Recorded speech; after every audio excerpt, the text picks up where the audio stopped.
So let's say we have like this clothing line that's like 8 meters long and it's initially taut, and then we attach like I forgot to give this a mass. We'll just say like a a a three a 0.8 kilogram um shirt, and that causes the clothing line to it's still taut, but it's gonna it's gonna drop down like 8 centimeters. The midline will drop 8 centimeters below where it usually was, and we want to find the tension at this point, like in the rope in the clothing line. This is this feels like a physics problem, and we're gonna solve it using like vectors. Like I want to have an emphasis on the vectors part. Really, the only like physics at play is the idea of Newton's second law, right? This object is in equilibrium. There's no acceleration. There's no motion. So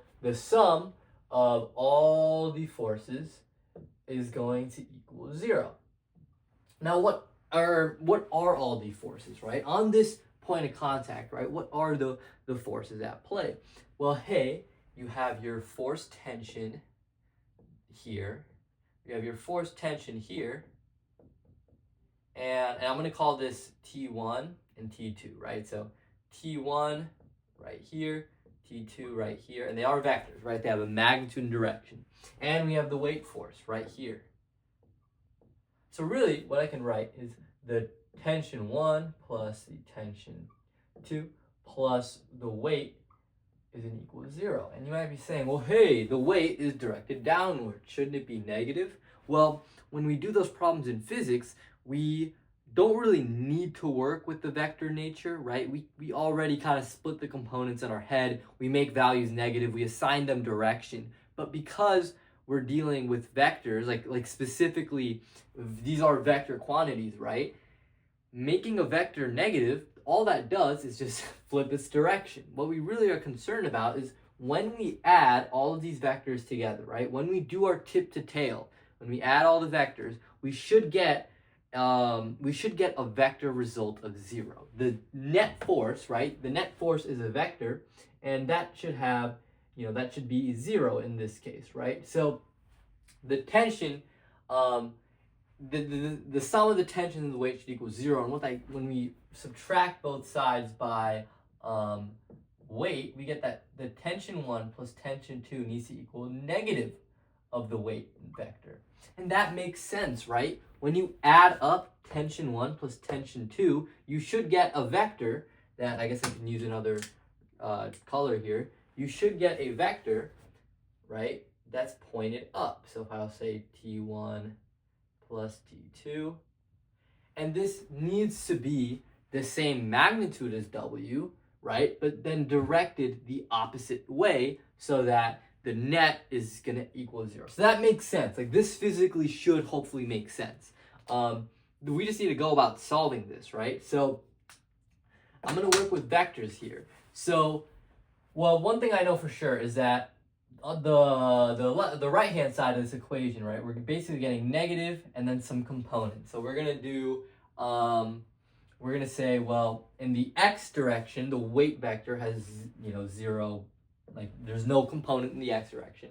There's going to be some component in the y direction, and that's going to end up being the force due to the shirt. So we're going to say, hey, negative 0.8 times 9.8. I'm just going to void units for now. I know it's bad physics. And then in the z direction, there's 0, so I don't even have to really worry about that. In fact, in this problem, I know there's no forces in the z direction, so I'm not even going to worry about that. And obviously, if you have more if you have like 3D problems, there will be forces in the z direction. We don't need to worry about that. So I know T1. So T1, I'm going to say T1x, T1y, plus T2x, T2y. And if we do our vector addition, what we get is T1x plus T2x, comma, T1y plus T2y is going to equal, I'm going to distribute the negative at this point, 0, and then 0.8 times 9.8, let me just sum that up. 0.8 times 9.8 is 7.84. And this basically, these two vectors need to be equivalent in order in order to have equilibrium conditions.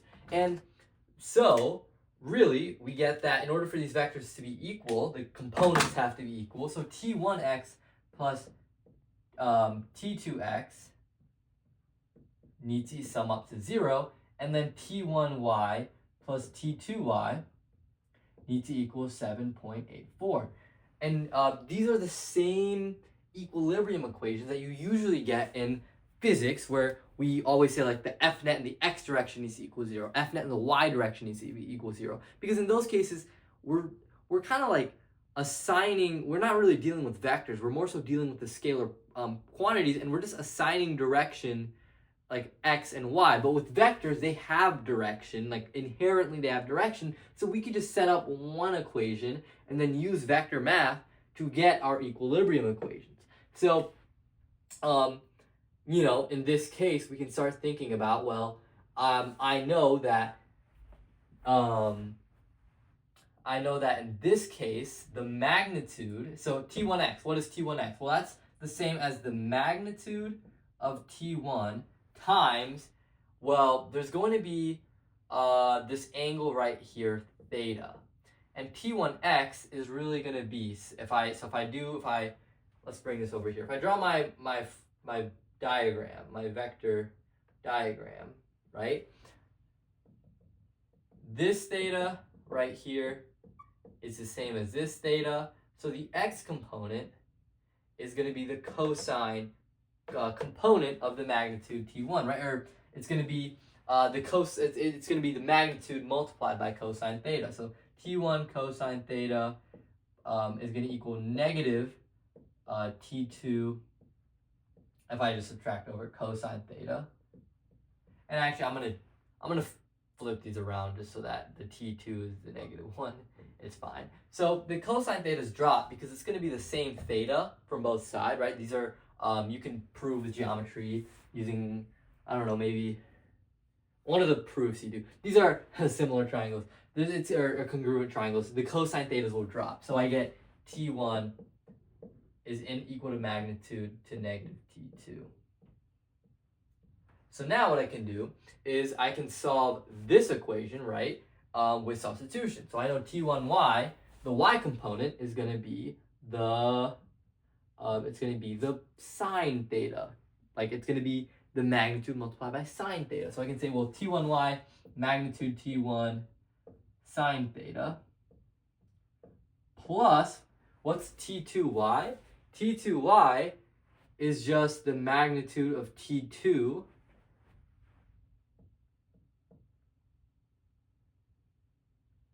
it's going to be the magnitude of t2 sine theta, 7.84. But I know the magnitude of t2 is just going to equal the magnitude of t1, right? Really, I think this negative is a little bit kind of this is a little bit confusing because it's not saying the magnitude is negative. That's impossible, right? But what it is saying is that this theta, it's weird because it's like for this vector, it's like we're doing this, the cosine theta here.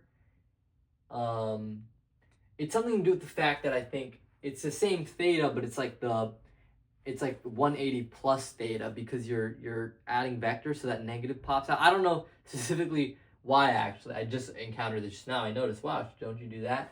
Don't you just do, why is there a negative there, right? So I need to think about a little bit more why there's a negative. Huh. I'll think about it. But yeah, I know that it can't be, negative magnitude is impossible. So what I'm going to do is I'm just going to sub this in for t1, right? Because I know the magnitudes are equal. I get 2 t1 sine theta is going to equal 7.84. So I can use my calculator, right? So in order to find the sine the sine of this angle, what I really need to do is the opposite 8 centimeters over the hypotenuse, which is, this whole thing is 4 meters. This thing is the whole thing's 8 meters. Half of it is 4. So 8 centimeters is 0.08 squared plus 4 squared, and then if I do if I take the square, I basically get a hypotenuse of 4.0007. Like, it's a very, very, very close to 4 meters, because 8 centimeters is not much change in, like, it's not dropping it down by that much. So the sine of that is going to be 0.08 divided by that, angle. So I really get 2 times T1 times, if I did 0.08 divided by that calculated hypotenuse, I got 0.02-ish. So I'm not going to round in my calculator. I'm just going to write 0.2. Solving for T1, I get T1 in magnitude, or solving for the magnitude of T1, sorry, I get 7.84 divided by that, divided by 2 is going to equal 196.039-ish. Newtons, really, we're working in newtons. So we can find the components, right? So I know T1x is going to be that multiplied by cosine theta. So cosine theta would be 4 divided by that hypotenuse that I had earlier, the 4.00079992, and I get 196. And then T2y is going to equal that component I solved for, 196, or the magnitude 196.039 multiplied by sine theta. So I really will end up getting half of 7.84. So 0.092 or sorry, what am I doing? 0.08 divided by the hypotenuse of that triangle, and then I should get 3.92. So my final answer, right, the tension in T1 is going to equal, the vectors are equivalent, the tensions are really, and I get that my final answer is going to be 3.92. Oh my god, I'm dropping stuff. 196 in the x direction,